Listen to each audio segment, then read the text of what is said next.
누군가 당신에게 다가와 진심 어린 표정으로 이렇게 말합니다. 이번 프로젝트 정말 훌륭했어. 넌 천재야. 그 순간 당신의 심장은 기쁨으로 뛰는 게 아니라 덜컥 내려앉습니다. 마치 거짓말 탐지기가 울리는 것처럼 뇌 속에서 경고음이 들리기 시작하죠.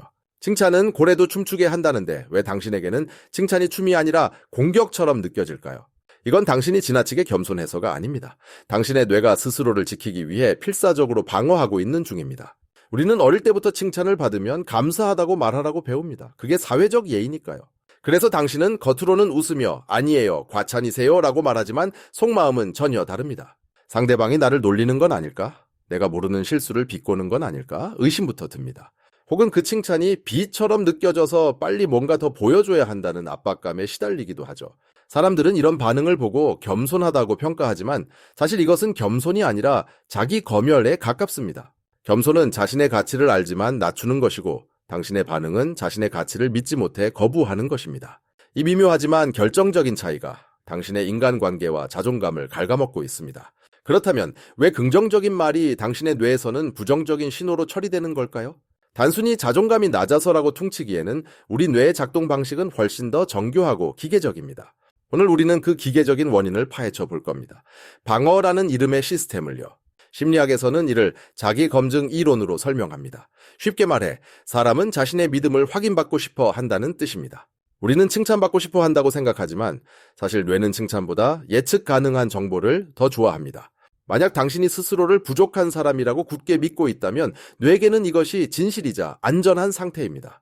그런데 누군가 와서 넌 정말 대단해? 라고 말하면 이 정보는 당신의 믿음과 정면으로 충돌합니다. 이때 발생하는 심리적 불편함을 인지 부조화라고 부릅니다. 뇌 속에서 경보가 울리는 거죠. 당신의 뇌는 이 불편함을 없애기 위해 두 가지 중 하나를 선택해야 합니다. 하나는 자신의 믿음을 바꾸는 것입니다. 나는 꽤 괜찮은 사람이구나 라고요. 하지만 오랫동안 굳어진 자아상을 바꾸는 건 뇌에게 엄청난 에너지가 드는 일입니다. 그래서 뇌는 훨씬 쉬운 두 번째 방법을 택합니다. 바로 상대방의 말을 오류로 처리하는 것입니다. 저 사람은 나를 잘 몰라, 빈말하는 거야, 뭔가 부탁하려고 저러나 라고 해석해버리는 것이죠. 이 과정은 의식적인 선택이 아닙니다. 0.1초 만에 일어나는 뇌의 자동 반사입니다. 실제로 뇌과학 연구들을 보면 자존감이 낮은 사람이 칭찬을 들을 때 뇌의 반응은 독특합니다. 보통 칭찬은 뇌의 보상 중추를 자극해야 합니다. 맛있는 음식을 먹을 때처럼 기분이 좋아야 하죠. 하지만 자기 검열이 심한 사람들은 칭찬을 들을 때 편도체가 활성화되는 경향이 있습니다. 편도체는 공포와 위협을 감지하는 부위입니다. 즉, 칭찬이 선물이 아니라 위협으로 인식되는 겁니다. 왜 칭찬이 위협일까요? 그것은 기대치를 높이기 때문입니다. 이번에 정말 잘했어 라는 말은 당신의 무의식에게 다음에도 이만큼 해내야 해 라는 압박으로 번역됩니다. 실패에 대한 두려움이 큰 사람에게 높아진 기대치는 곧 다가올 추락을 의미할 뿐입니다. 그래서 당신은 그 기대치를 낮추기 위해 즉각적으로 칭찬을 부정합니다. 운이 좋았을 뿐이에요. 누구나 할 수 있는 건데요 이렇게 말이죠. 이것은 겸손한 태도가 아니라 안전한 바닥으로 내려오려는 생존 본능입니다. 재미있는 건 이런 방어 기제가 인간관계에서도 독특한 패턴을 만든다는 점입니다. 당신을 진심으로 아끼고 칭찬해주는 사람에게는 오히려 거리감을 느끼고 오히려 당신을 비판하거나 무시하는 사람에게 묘한 편안함을 느끼지 않나요? 이것 역시 자기 검증 때문입니다. 비판하는 사람은 당신의 부정적 자아상과 일치하는 정보를 줍니다. 그들의 말은 아프지만 적어도 당신의 세계관을 혼란스럽게 하지는 않습니다. 예측 가능하니까요. 반면 칭찬하는 사람은 당신의 세계관을 흔듭니다. 그래서 무의식적으로 그들을 나를 잘 모르는 사람으로 분류하고 밀어냅니다. 이런 패턴이 반복되면 어떻게 될까요? 결국 당신 곁에는 당신을 깎아내리는 사람들만 남게 됩니다. 당신이 스스로 선택한 안전한 지옥이 완성되는 셈입니다. 직장에서도 마찬가지입니다. 이 가면 증후군을 겪는 분들이 이런 성향이 강합니다. 성과를 내서 칭찬을 받으면 내가 운 좋게 속인 거야 라고 생각하며 불안해합니다. 칭찬을 받으면 받을수록 언젠가 가면이 벗겨질 거라는 공포가 커집니다. 그래서 칭찬을 듣자마자 황급히 화제를 돌리거나 자신의 단점을 굳이 꺼내어 설명합니다. 아니에요. 사실 이거 준비하느라 다른 건 다 망쳤는걸요 라며 스스로를 깎아내립니다. 상대방은 당황합니다. 칭찬을 했는데 분위기가 갑자기 싸해지니까요. 결국 상대방도 더 이상 칭찬하지 않게 됩니다. 당신이 원하던 대로 안전하고 예측 가능한 상태가 되지만 관계는 멀어집니다. 그렇다면 이 방어 기제는 어디서 시작된 걸까요? 많은 경우 어린 시절 양육 환경과 관련이 있습니다. 조건부 사랑을 받았거나 칭찬보다는 비판이 익숙했던 환경에서 자랐을 수 있습니다. 혹은 칭찬 뒤에 항상 더 큰 요구가 따라왔던 경험이 있을 수도 있죠. 잘했어. 그러니까 다음엔 1등 해야지. 같은 말들 말입니다.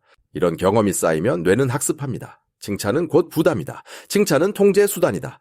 그래서 어른이 되어서도 순수한 칭찬조차 있는 그대로 받아들이지 못하고 숨겨진 의도를 찾게 되는 겁니다. 이제 우리는 알았습니다. 당신의 거부 반응은 겸손이 아니라 과거의 상처가 만들어낸 방패라는 것을요. 하지만 이 방패는 너무 무거워서 이제는 당신을 보호하는 게 아니라 짓누르고 있습니다. 어떻게 하면 이 무거운 방패를 내려놓을 수 있을까요? 가장 먼저 해야 할 일은 분리입니다. 상대방의 칭찬과 나의 자아상을 분리해서 보는 연습입니다. 칭찬은 내 대한 절대적 진실이 아니라 그 사람이 느낀 주관적 감정일 뿐입니다. 누군가 오늘 옷이 예쁘네요 라고 했다면 그건 내가 패션 모델이라는 뜻이 아닙니다. 그저 그 사람의 눈에 오늘 내 모습이 좋아 보였다는 그 사람의 상태를 말한 것입니다. 그러니 그 말을 굳이 검증하려 들거나 사실 여부를 따질 필요가 없습니다. 그냥 그 사람의 기분을 존중해주면 됩니다. 그렇게 봐주셔서 고마워요 라고요. 이것은 내 부족함을 숨기는 오만이 아닙니다.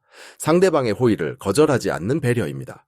처음에는 입이 떨어지지 않을 겁니다. 뇌에서는 여전히 거짓말이야 라고 소리칠 테니까요. 그럴 때는 아주 짧은 문장 하나만 기억하세요. 감사합니다. 뒤에 하지만, 이나, 아니에요 같은 꼬리말을 붙이지 않는 것이 핵심입니다. 그냥 감사합니다 라고 말하고 어색한 침묵이 흘러도 견뎌보세요. 그 침묵은 당신에게만 어색할 뿐 상대방에게는 자신의 칭찬이 잘 전달된 흐뭇한 순간입니다. 이 작은 행동이 반복되면 뇌는 서서히 새로운 패턴을 학습합니다. 칭찬을 받아들여도 큰일이 나지 않는구나. 칭찬을 받아들여도 내가 거만해지는 건 아니구나. 자기 검열은 당신을 안전하게 만들지는 몰라도 당신을 외롭게 만듭니다. 칭찬을 거부하는 것은 세상이 당신에게 보내는 연결에 손길을 뿌리치는 것과 같습니다. 당신은 당신이 생각하는 것보다 훨씬 괜찮은 사람일 수 있습니다. 적어도 당신에게 칭찬을 건넨 그 사람에게는 말이죠. 그러니 이제는 그들의 진심을 의심하는 대신 그들의 안목을 믿어주세요. 오늘 누군가 당신에게 작은 칭찬을 건넨다면 방어하지 말고 딱 3초만 그 기분을 느껴보세요. 그리고 웃으며 말해보세요. 고마워요. 기분 좋네요.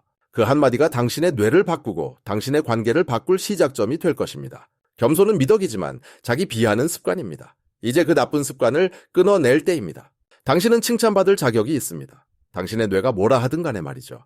오늘의 이야기가 당신의 마음속 방어벽을 조금이라도 낮추는데 도움이 되었기를 바랍니다. 김의 생각이었습니다. 더 깊은 심리 이야기가 궁금하다면 다음 영상에서 만나요.